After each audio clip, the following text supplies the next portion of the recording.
भी रस नहीं होता है। आप आम काटिए, अमरूद काटिए, बेल काटिए अथवा जामुन काटिए, सब में अंदर में थोड़ा कच्चापन होता है। हरा वृक्ष, परंतु आप बांस काटिए तो उसके अंदर में कच्चापन नहीं रहता है, उसमें रस नहीं होता है। चाहे उसको कितना भी आप पानी पटाइए तो वो बड़ा तो जरूर होएगा, पर उसमें रस नहीं होगा। वैसे ही जो मनोमुखी से लोग होते हैं, आप यदि उपदेश रूपी सींचना करते रहें, मतलब उसको उपदेश देते रहें, तो भी उसके भीतर समर्पण अथवा भक्ति भाव अथवा कृतज्ञता का भाव नहीं होता है। उसके भीतर केवल और अहंकार ही बढ़ता है। जैसे बांस को सींचने पर उसका केवल सूखापन और बढ़ता है, वैसे ही जो मनोमुखी से लोग हैं उनके भीतर का घमंड अकड़ और बढ़ता जाता है। फिर कृतज्ञता की तो बात ही नहीं है, भक्ति और प्रेम की तो बात ही नहीं है। अपने आप को वो इतना लाल बुझक्कड़ समझता है कि सबको तुच्छ देखने लगता है। उसे लगता है कि जो वो जानता है सो बहुत अधिक है, दूसरे सब अज्ञानी है ना। ऐसा होते देखा है आप लोगों ने? आगे पढ़े। गुरु भया नहीं शिष्य भया, हृदय कपट न जाओ, आलो पालो दुख सहे, चढ़े पाथर की नाव। जब तक हृदय से कपट नहीं जाता तब तक न कोई उत्तम गुरु हो सकता है न उत्तम शिष्य। कपटी गुरु शिष्य अज्ञान व पाप की नौका पर चढ़कर आगे पीछे केवल दुख ही सहते हैं। इसका मतलब क्या हुआ? इसका मतलब क्या हुआ? कपट मतलब क्या होता है? क्या होता है? छल और कपट। और श्री राम भी बोले हैं कि निर्मल मंजन सो मोही, मोही कपट छल छिद्र न भावा। निर्मल मंजन सो मोही पावा, मोही कपट छल छिद्र न भावा। कपट किसको कहते हैं कि व्यक्ति जो है वैसा नहीं दिखता है, प्रत्युत व्यक्ति कुछ और ही होता है और वो अपने आप को कुछ और ही दिखाता है। ऐसे लोगों को कपटी कहा जाता है।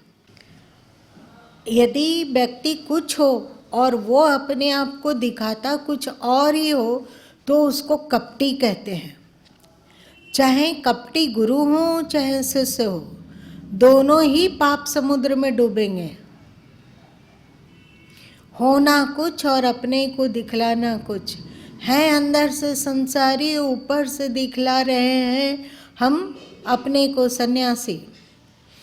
अंदर से है हम विकारी और बाहर से अपने को दिखला रहे हैं निर्विकारी, संयमित। श्री कृष्ण भी गीता में कहते हैं कि दंभी मनुष्य मुझे प्रिय नहीं है। दंभी मतलब दिखावा करने वाले। दिखावा करने वाले दोनों ही पाप के भागी हैं। जैसे दंभी और कपटी में से उदाहरण दिया जाता है बगुला का।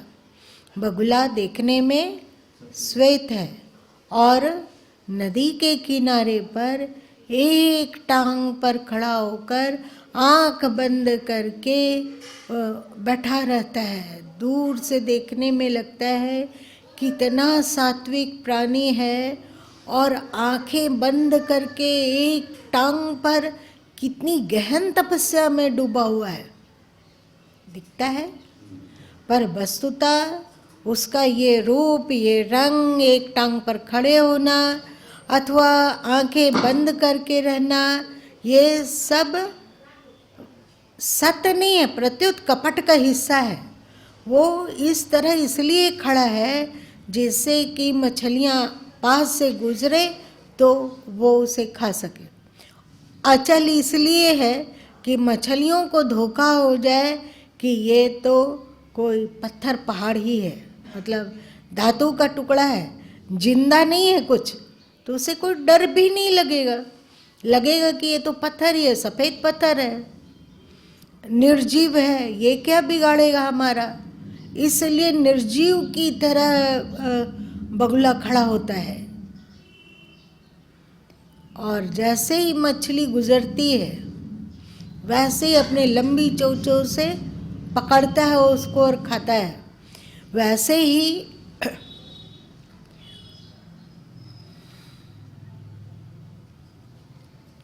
लोग, मनुष्य में दंभी होने की प्रवृत्ति बहुत पाई जाती है, कपटी होने की प्रवृत्ति बहुत पाई जाती है। व्यक्ति पूरी चेष्टा करता है कि वह एक श्रेष्ठ इंसान गिना जाए, वो संसार में सम्मान पावे, प्रतिष्ठा पावे, पूजा जावे, पर अंदर में कचरा भर के छुपा के रखते हैं। यदि उन्हें कहा जाए कि तुम इस तरह का कचरा अपने भीतर क्यों पाल के रखते हो, तुम दिखते कुछ और हो और होते कुछ और हो, ये कपट क्यों, ये तुम्हारे में गलती है, इसको निकाल फेंको, तो वो एकदम तर्क करने के लिए और चिल्लाने चीखने के लिए और ऐसा कोप का रावण बन जाता है कि लगता है कि नहीं, ऐसा मेरा कहने का मतलब ये है। और फिर गोल गोल करके उसको उतना अधिक क्रोध को सहन करना, उतना अधिक झल्लाना कि कैसे कोई कह सकेगा कि हम ऐसा करते हैं, ऐसा है ही नहीं। हम कोई सिद्ध करके तो दिखा दे कि हम ऐसे हैं, ऐसे बोलेगा, चिल्लाएगा, जिससे आगे जो खड़े हैं अथवा आगे जो बोल रहे हैं वो सहम कर चुप हो जाए। ये उसका कपट है कि क्या है? कपट है। कोई भक्ति दिखला रहा है जिससे कि जिसके प्रति भक्ति किया जा रहा है उसको छला जा सके, तो ये भी तो एक कपट ही है ना। तो यहाँ पर सदगुरु कबीर साहब स्पष्ट शब्द में कहते हैं कि कपटी कभी भी श्रेष्ठ नहीं हो सकता है। और अन्य शास्त्र यदि बांस का उदाहरण देता है तो बगुला का उदाहरण देता है, तो यहाँ सदगुरु कबीर साहब बांस का उदाहरण दे रहे हैं।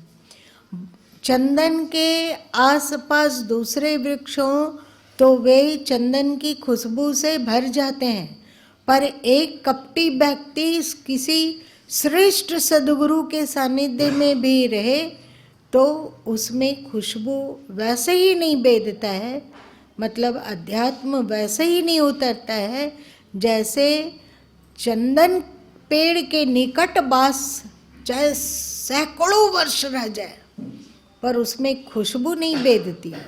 वैसे ही कपटी मनुष्य भी चाहे कितना भी सत्संग सुनता हो, चाहे कितना भी ज्ञान की बातें कहता हो, चाहे अपने आप को कितना भी धर्मात्मा सिद्ध करना चाहता हो, पर उसमें अध्यात्म धर्म अथवा शुद्ध सद्गुरु का ज्ञान नहीं समाहित हो सकता है।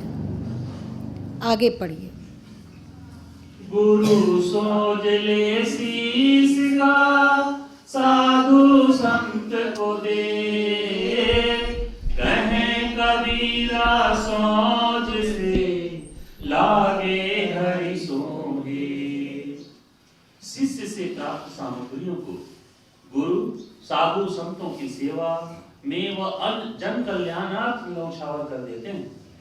कबीर साहब कहते हैं इस तरह सामग्रियों के त्याग से गुरु शिष्य दोनों में परमात्मा के प्रति प्रेम गहरा होता जाता है। इसका मतलब क्या समझे, बताइए। शिष्य से प्राप्त सामग्रियों को गुरु साधु संतों की सेवा में और जन कल्याण। सबसे दो बातें इसमें कह रहे हैं कि शिष्य में भी उदारता दिखती है और गुरु में भी उदारता दिखती है। शिष्य उदार होकर अपने द्वारा अर्जित, चाहे वो संपदा हो, धन हो अथवा और इस तरह की चीजें हों, तो वो उसे गुरु के चरणों में समर्पित करता है, गुरु के चरणों में दान करता है ना। समर्पित शब्द ही अच्छा है। और गुरु उस चीज को लेकर कोई भौतिकता और बहुत आराम ऐस अथवा तड़क भड़क वाला वेश पोशाक नहीं पहनते हैं। ऐसा नहीं कि उस धन को गुरु रंग बिरंगा खाने पीने में अथवा रंग बिरंगा कपड़ा लत्ता पहनने में व्यय कर रहे हो, ऐसी बात नहीं है। उस धन को गुरु क्या करेंगे, संत क्या करेंगे, जन कल्याणार्थ लगा देंगे। जन कल्याण, इधर से धन इधर आ रहा है, मतलब गृहस्थ से धन संत के पास जा रहा है और संत उसे फिर से जो आवे तो फेरियो, जन कल्याणार्थ उसका नियोजन कर देते हैं। इस तरह दोनों ही पार होता है। शिष्य में भी उदारता है और गुरु में भी उदारता है।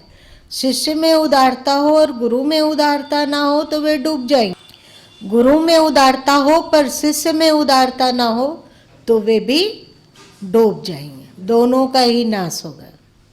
इसलिए इस पसाखी में सदगुरु कबीर साहब दोनों को ही उदार होने हेतु प्रेरित करते हैं।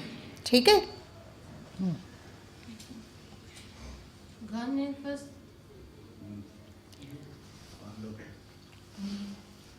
घन घसिया जोई मिले, घन घसिता बेगार, मूरख ते पंडित किया, करत न लागी बार। यदि उत्तम परिश्रमी लौह शिल्पी मिल जाए तो वह लोहे को रगड़ पीट कर उसमें अच्छी धार निकाल देता है। इसी प्रकार श्रद्धावान मूर्ख शिष्य को भी सद्गुरु ने निरंतर अभ्यास साधन कराकर पंडित किया है और ऐसा करने में उन्हें बहुत समय भी नहीं लगा। ऐसा मतलब क्या हुआ, जैसे एक अच्छा लोहार कैसा भी लोहा हो उसको ठोक पीट कर काम लायक बना ही देता है, बना देता है ना, कुछ का कुछ न कुछ उसमें औजार निकाल देगा। वैसे ही श्रद्धालु शिष्य, श्रद्धालु शिष्य किसको कहते हैं, जिसमें कपट ना हो, भक्ति हो। ऐसा शिष्य को भी रंग बिरंगे ध्यान साधन अभ्यास करवा कर उत्तम मनुष्य के रूप में सद्गुरु प्रेरित करते ही हैं। मूर्ख भी हो तो भी उसका हित हो सकता है, पर मूर्ख यदि अश्रद्धालु हो तो उसका कोई हित नहीं हो सकता। ईश्वर भी उसका भला नहीं कर सकते। गीता में कहाँ है ये, अज्ञश्च श्रद्धानश्च संशय आत्मा विनश्यति, नायम लोको अस्ति न परो न सुखम संशय आत्मनः। अज्ञश्च अश्रद्धानश्च, अर्थात कोई मनुष्य अज्ञानी हो मतलब मूर्ख हो और साथ साथ में अश्रद्धालु भक्तिहीन मनुष्य हो, अज्ञानी हो और भक्तिहीन भी हो, तो अज्ञश्च अश्रद्धान, ऐसे संशयी लोगों का विनाश होता है। और यदि कोई अज्ञानी हो पर श्रद्धालु हो तो देर सबेर अवश्य ही उसमें सुधार होएगा। इसलिए भक्ति की प्रशंसा भूरी भूरी की जाती है। भक्ति आपके अंतस को लोच बनाता है। लोच मतलब क्या होता है, मुलायम, लचीला। तो लचीला चीज को जैसे मोड़ोगे वैसे मुड़ जाएगा। और यदि कोई चीज बहुत कठोर हो, बहुत कठोर, तो उसको मोड़ने की कोशिश करने पर वो टूट जाएगा। उसी तरह अज्ञानी व्यक्ति हो पर उसमें भक्ति हो, श्रद्धा हो, समर्पण का भाव हो, तो कभी न कभी उसके भीतर श्रेष्ठत्व का प्रकाश अवश्य ही भरेगा। पर मूर्ख अश्रद्धालु हो तो चाहे लाख जतन के, जैसे बीजक में सदगुरु कबीर साहब बोलते हैं ना कि जैसे गोली गुमज की वैसे हृदय मूर्ख का, मूर्ख अश्रद्धालु के भीतर उपदेश अंदर नहीं दे सकता है, ऐसा सदगुरु कबीर साहब कह रहे हैं। इसलिए मूर्ख और श्रद्धालु,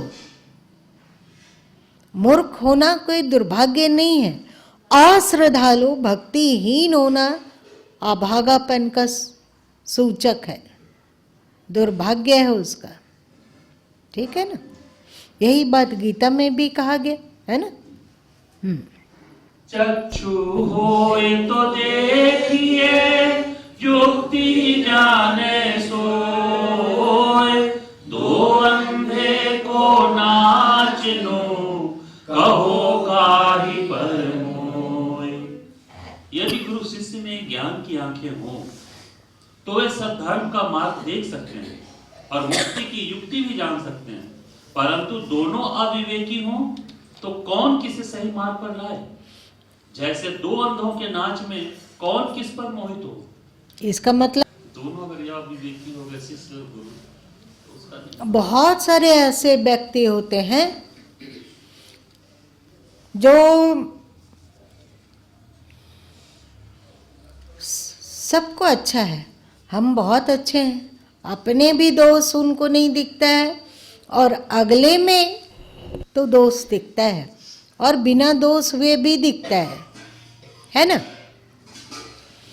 पर ज्ञानी सद्गुरु ऐसे होते हैं, और ज्ञानी सद्गुरु और श्रद्धालु शिष्य हो तो इन दोनों का वैसे ही है कि ज्ञानी शिष्य को एहसास हो रहा है कि शिष्य में ये खोट है, और जब ज्ञानी गुरु उस शिष्य को बताते हैं कि बेटे तेरे में ये कमी, ये खोट है, ये गलती है, तो वो कहता है कि अरे हमें तो पता भी नहीं चल रहा था कि ये दोष भी है, इसको तो हम सही समझ रहे थे।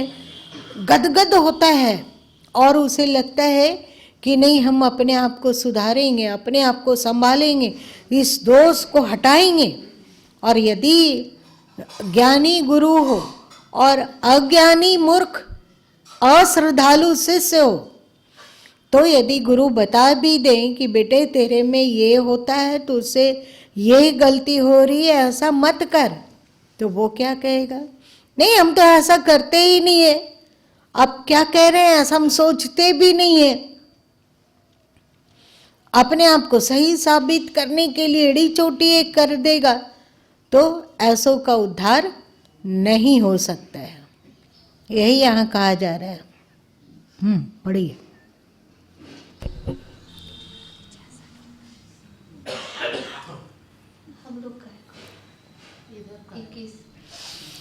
जैसा ढूंढत मैं फिरूं दिखे न कोई, तत्व निर्गुण सोरत हो।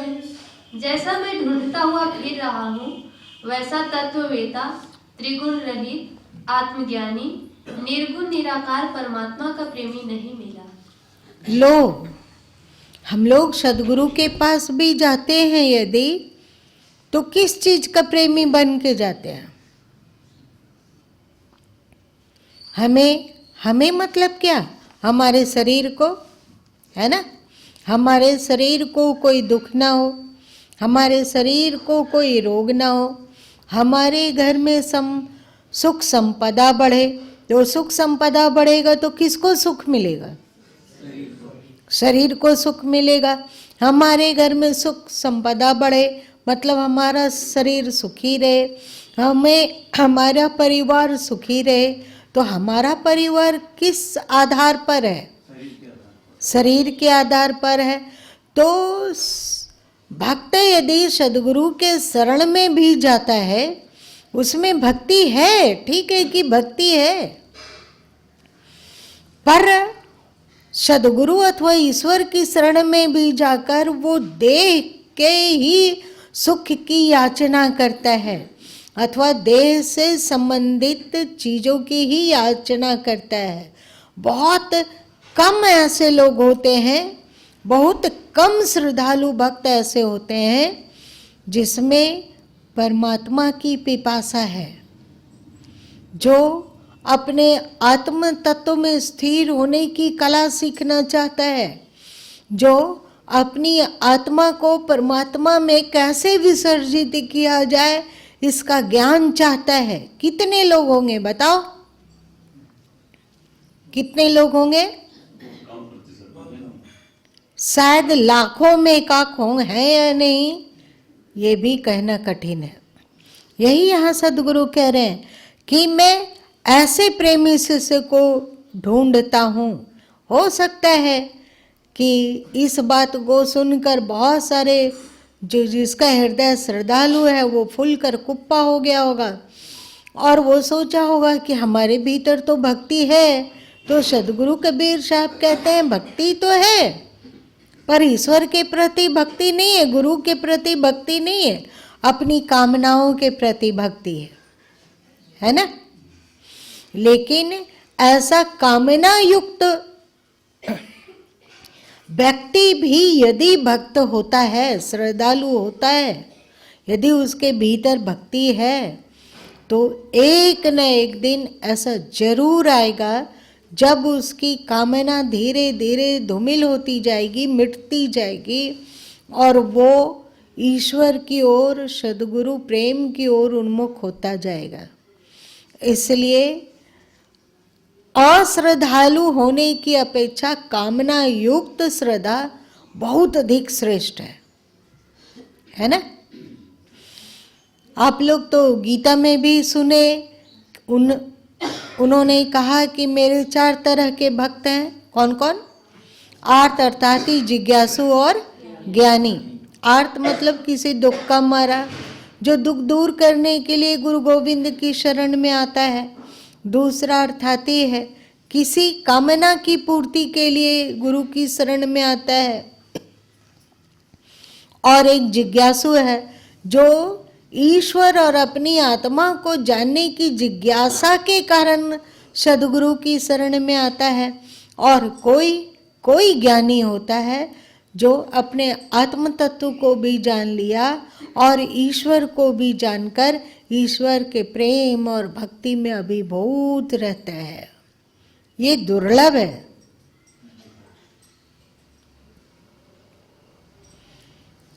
हम लोग सोचो कि हम लोग कौन से भक्त हैं? आर्त हैं, अर्थाती हैं, जिज्ञासु हैं या ज्ञानी हैं? भक्ति आर्त में भी है और ज्ञानी में भी है, पर उसकी क्वालिटी में अंतर है।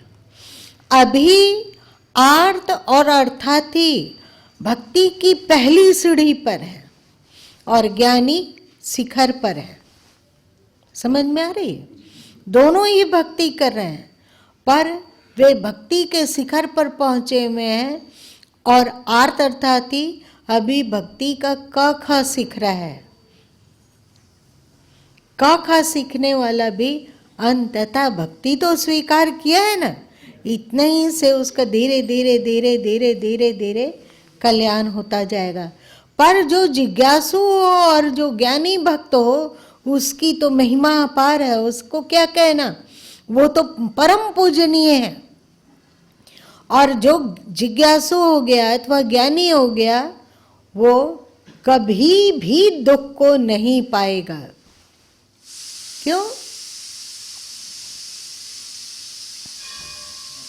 क्या लगता है, एक जिज्ञासु और ज्ञानी को कोई दुख हो, कोई पीड़ा हो, कोई परेशानी हो, उतना ही दुख पीड़ा किसी संसारी व्यक्ति की भी हो, तो बताओ कि अज्ञानी संसारी जैसा पीड़ा से हाय हुल्लम मचाता है, वैसे ही ज्ञानी भी हाय हुल्लम मचाएंगे।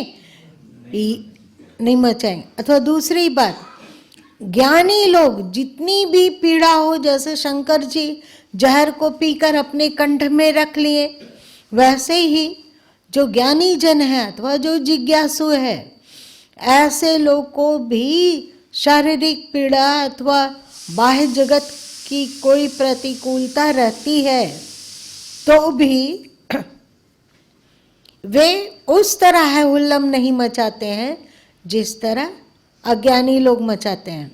और ज्ञानी लोग, अज्ञानी लोग को यदि दुख पीड़ा हो, वही दुख पीड़ा हो, तो वे ज्ञानी की तरह शांत नहीं रह सकते हैं, प्रत्युत बहुत ज्यादा हाय हुल्लम मचाते हैं। जो जितना अधिक खोखला होता है उसकी आवाज भी उतने ही अधिक ढंढन ढंढन होता है। जैसे आप एक खाली टीन को बजा कर देखो और एक भरे हुए टीन को बजा कर देखो, दोनों में अंतर है या एक ही है? अंतर है। एक और बारीक बात देखो, आप किसी खाली टीन को अपने पास रखें और उसके ऊपर अपना हाथ रख दें, उसके बाद बजा कर देखो और फिर हाथ को भी हटा लें और टीन को स्वतंत्र छोड़ दें, उसके बाद बजा कर देखो, तो दोनों की आवाज में अंतर दिखेगी या अंतर नहीं दिखेगी? कभी आप लोग अनुभव किए हो? कभी ना कभी। हाँ, वैसे ही एक जो अज्ञानी है, जो संसारी है, यदि वो जानता है कि गुरु का उपदेश ये है, गुरु की वाणी ऐसी है, अथवा गुरु का हाथ मेरे सिर पर है, तो वो उतना शोर शराबा ढन ढन ढन, हाय हाय मैं मरा, हमारे को ही ये दुख क्यों है, हम ही इतने परेशान क्यों हैं, उतना शोर नहीं मचाएगा। और दूसरा, जो कि सत्संग में आ रहा है, गुरु के सानिध्य में है, पर जिसके सिर पर गुरु का उपदेश में वर्णित ज्ञान का हाथ नहीं है, वो इस बात को भूल जाता है, उसके सिर पे किसी की छत्र छाया है, इसको विस्मृत कर देता है, तो वो उतना ही दुख में हाय हुल्लम मचाता है। यदि आप ज्यादा हाय हुल्लम मचाते हो तो समझना चाहिए कि आपने गुरु तो स्वीकार किया, परंतु गुरु आपके सिर पर है, इसे आप स्वीकार नहीं कर पाए हैं। अथवा गुरु का हाथ आपके सिर पर है, ईश्वर का हाथ आपके सिर पर है, इसको आप अभी नहीं जान पाए हैं, तभी आप ज्यादा ढंढन ढंढन बसते हैं। आप लोग देखते होंगे अधगर गगरी छलकत जाए, जैसे जैसे आधा गगरी भरता जाता है, वैसे वैसे उसका शब्द धीमा होता जाता है। जब आप गागर को नदी में भरो तो जब तक नहीं भरा है तब तक क्या सुनाता है? गड़गड़ गड़गड़ सुनाता है ना। और जब घड़ा भर जाता है तो गड़गड़ करना बंद हो जाता है। वैसे ही आप जितना गड़गड़ कर रहे हैं, इसका मतलब है कि अभी भी आप रिक्त हैं, अभी भी आप खाली हैं। और जब आपका गड़गड़ कम हो गया तो जानना चाहिए कि अब आप अध्यात्म के मार्ग पे थोड़ा थोड़ा आगे बढ़ रहे हैं। और गड़गड़ पूरा का पूरा बंद हो जाए तो समझना चाहिए कि आप पूरे भर गए, मतलब आप ज्ञानी बन गए। अब बताओ कि हम लोग की स्थिति क्या है?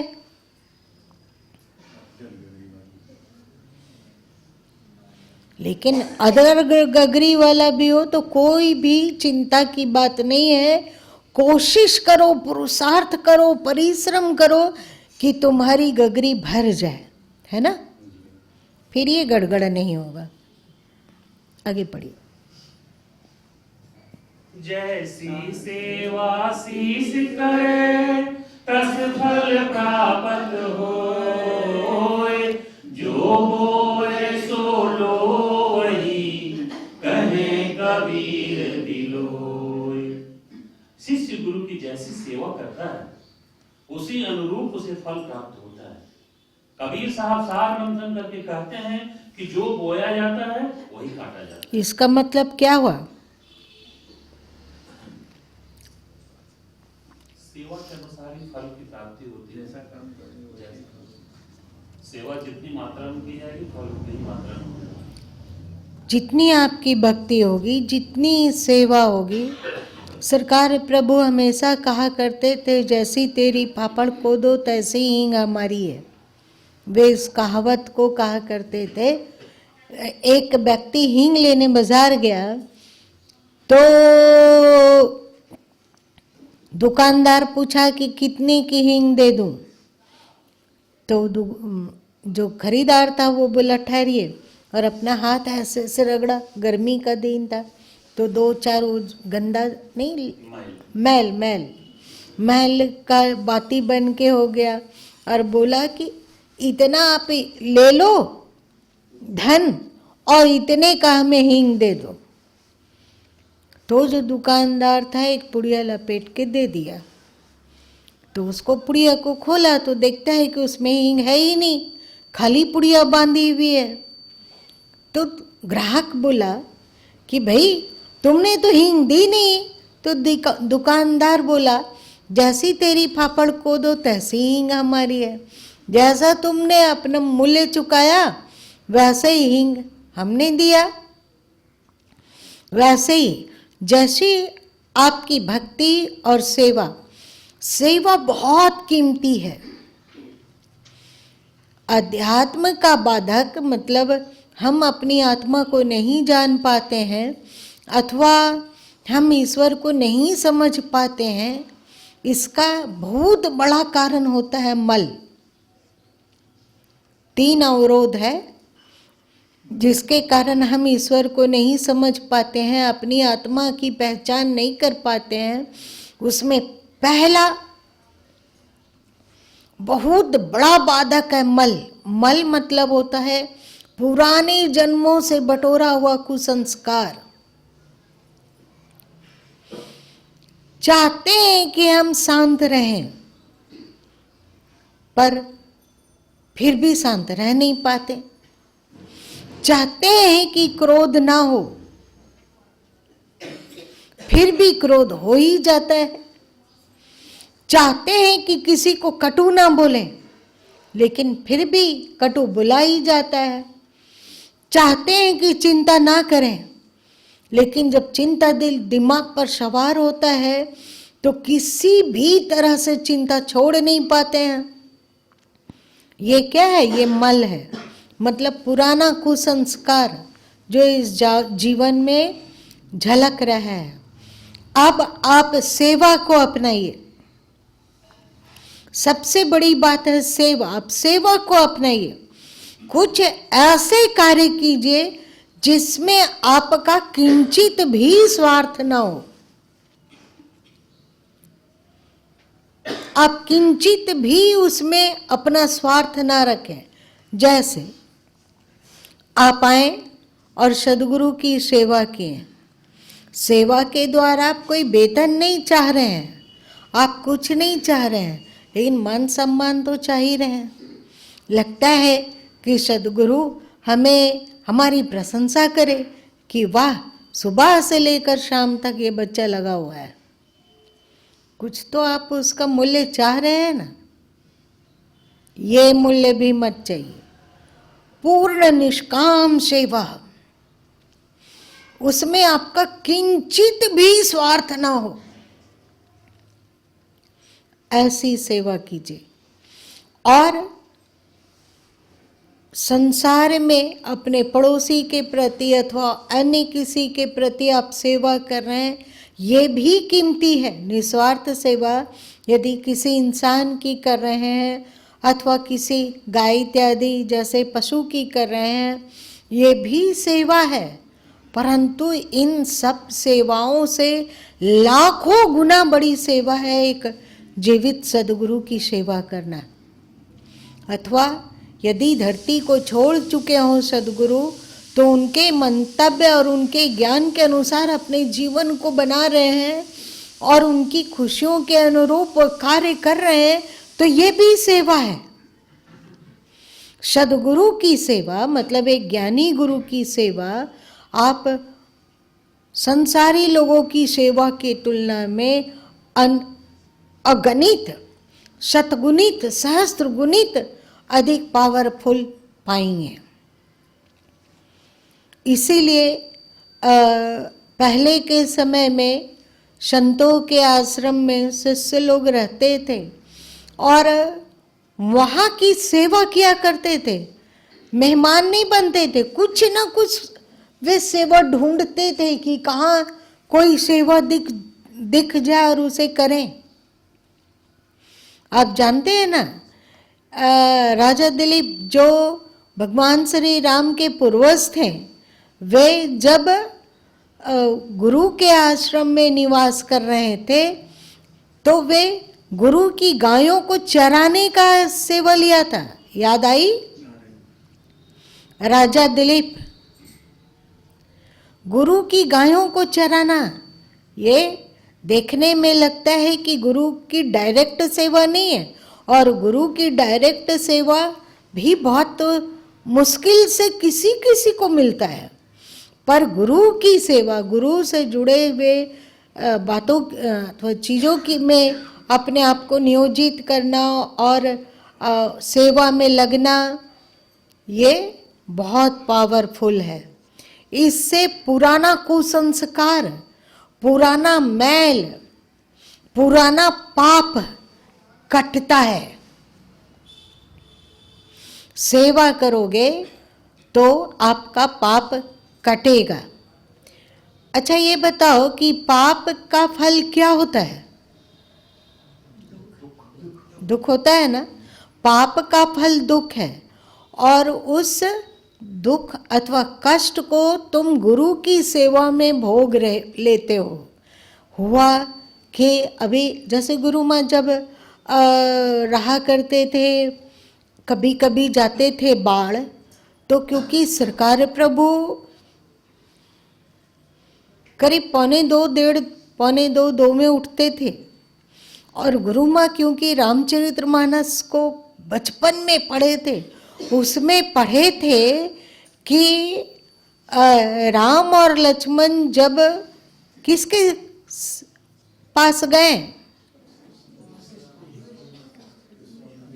विश्वामित्र के पास।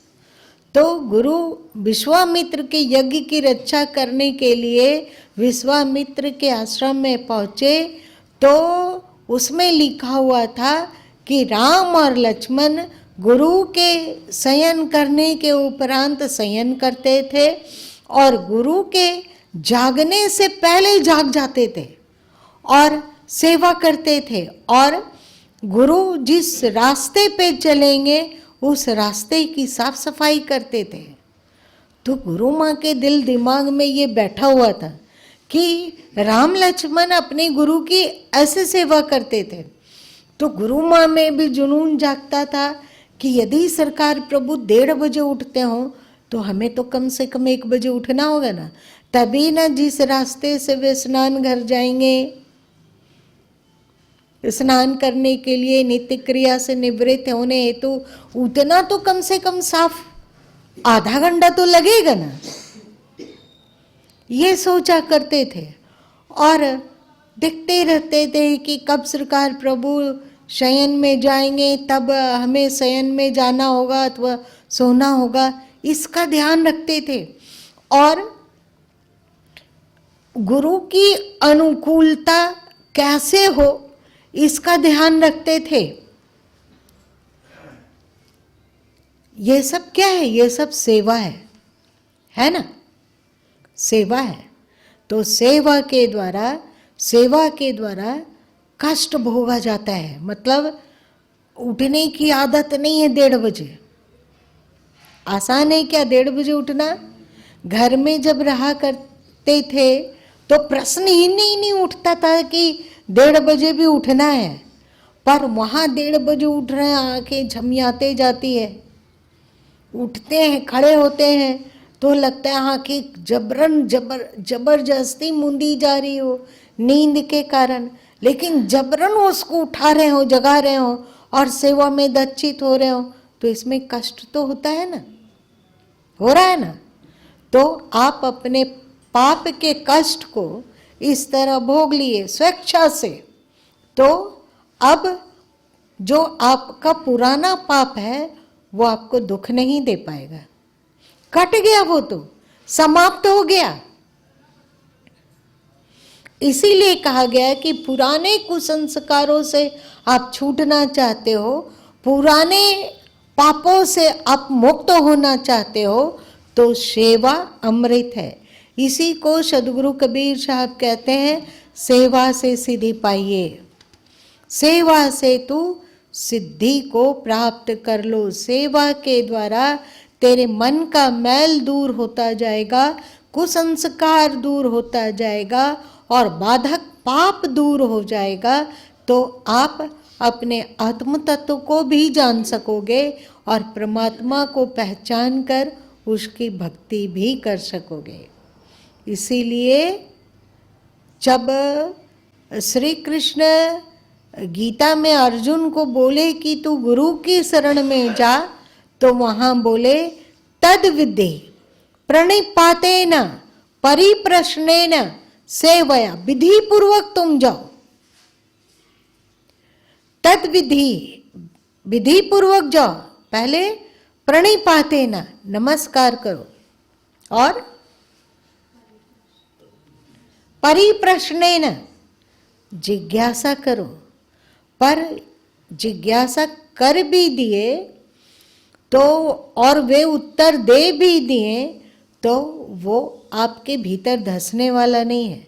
आप इस कान से सुनोगे, फिर अध्यात्म को, फिर सत्संग को भूल जाओगे।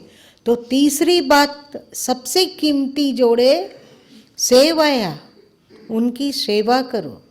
सेवा के द्वारा आप में पात्रता का विकास होगा और उस पात्रता को प्राप्त करने पर वे जो उपदेश करेंगे वो तुम्हारा अंतस धारण कर सकेगा, है ना।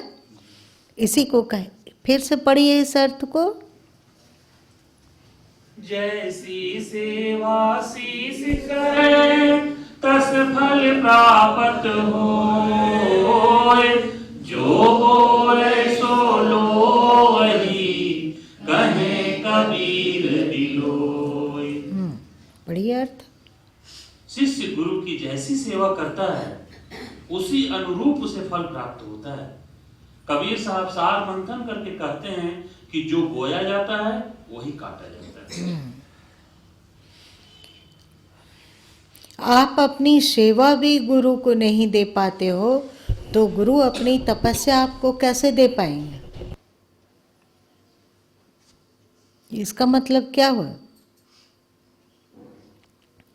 आप सदगुरु से चाहते हैं कि अज्ञान से मुक्त हो जाए।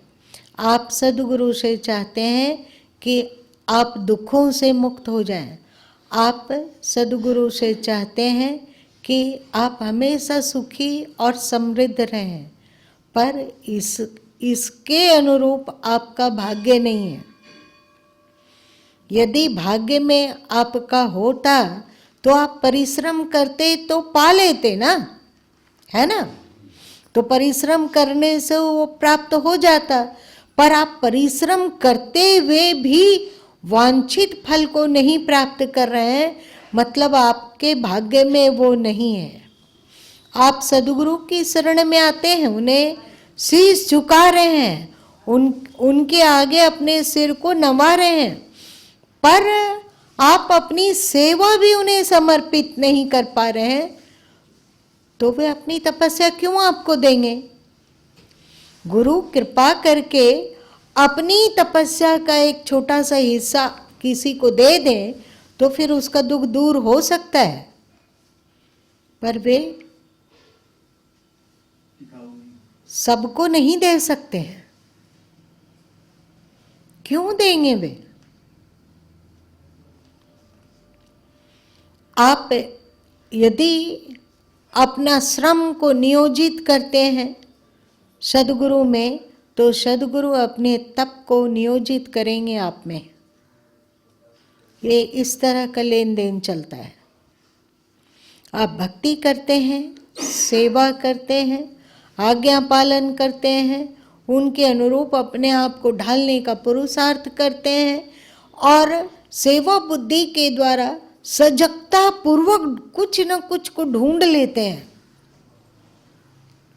आप ऐसे शिष्य होंगे तो बिन मांगे मोती मिले हो जाएगा।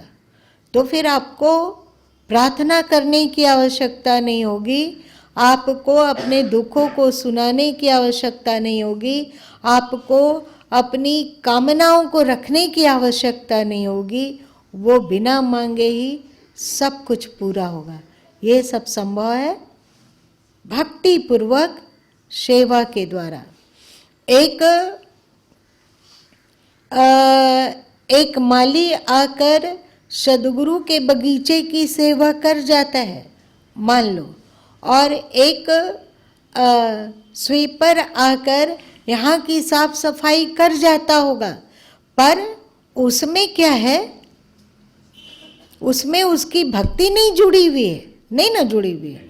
वो जो पारिश्रमिक ले रहा है और उसके हृदय में कोई जुड़ाव नहीं है कि नहीं भाई हमें सेवा करनी चाहिए, ऐसा जुड़ाव है क्या?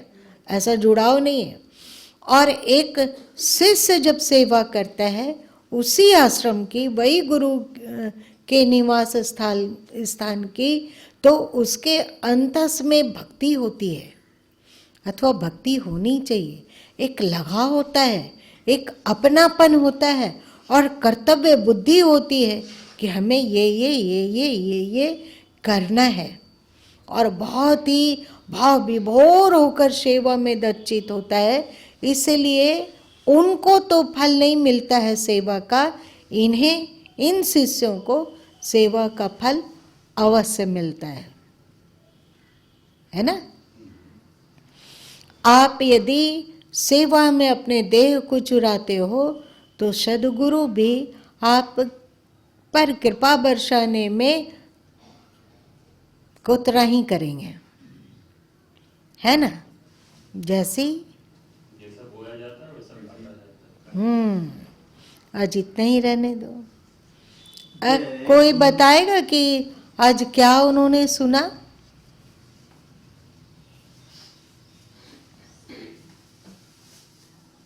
क्या सुना? पहले तो कपड़ के बारे में शिष्य रहेगा तो कितना दिन भी, जैसे चंदन का वृक्ष के बगल में भी बांस का रहता तो उसमें रस नहीं आता, वैसे ही ऐसा शिष्य होगा तो गुरु का ज्ञान से केवल अहंकार बढ़ते जाएगा, लेकिन उसमें कुछ चेंज नहीं आएगा।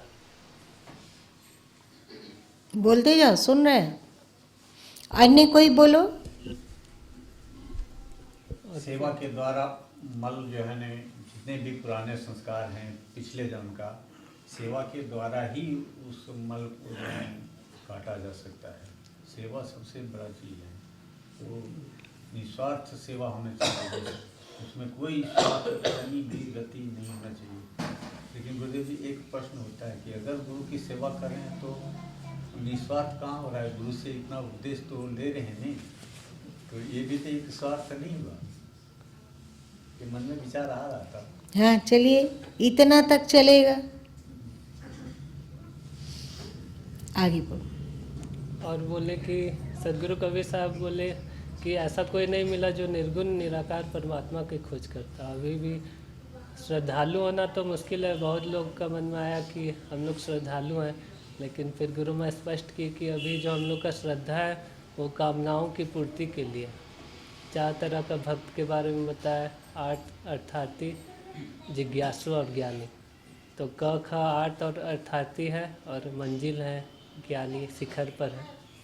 लेकिन आज जो छोटे भी है, किसी कारणवश गुरु की भक्ति करे, उनके हृदय में भी कभी ना कभी परिवर्तन आएगा ही आएगा। और ऐसा ज्ञानी लोग को कभी दुख नहीं होता। फिर दुख क्यों नहीं होता इसके बारे में बताया कि जो उनका सेवा किया जाता है उसमें कष्ट अभी सहन करना पड़ता है। जो दुख के रूप में ऐसे मिलता है वो स्वेच्छा से कष्ट के रूप में से सह लेता है। तो इस तरह से उसको फिर पुराना जो दुख है, जो कुसंस्कार है, उसका नाश हो जाता है। ये बताया कि मूर्ख शिष्य यदि हो कोई मूर्ख श्रद्धालु है उसका कल्याण हो सकता है, लेकिन मूर्ख अश्रद्धालु है तो उसका कल्याण संभव नहीं। उदाहरण के रूप में से लोहार की बात बताए कि लोहा कैसा भी हो, घिसा पिटा जिस तरह का भी हो, लोहार उसको चाहे तो अपना अच्छा से उसको संवार कर आकृति दे सकता है।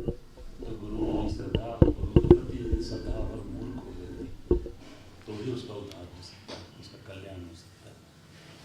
ये बहुत बड़ी बात सदगुरु के द्वारा एक आश्वासन दिया गया। चलिए आप समापन का बोल।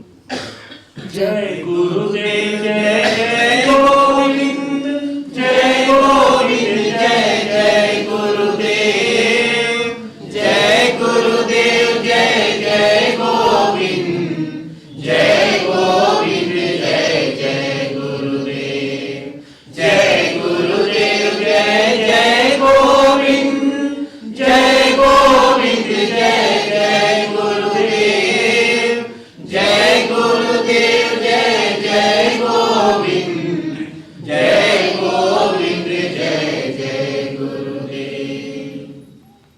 एक बार और। जय गुरुदेव जय जय गोविंद, जय गोविंद जय जय गुरुदेव, जय गुरुदेव जय जय गोविंद, जय गोविंद जय जय गुरुदेव, जय गुरुदेव जय जय गोविंद, जय गोविंद जय जय गुरुदेव, जय गुरुदेव जय जय गोविंद, जय गोविंद जय जय गुरुदेव।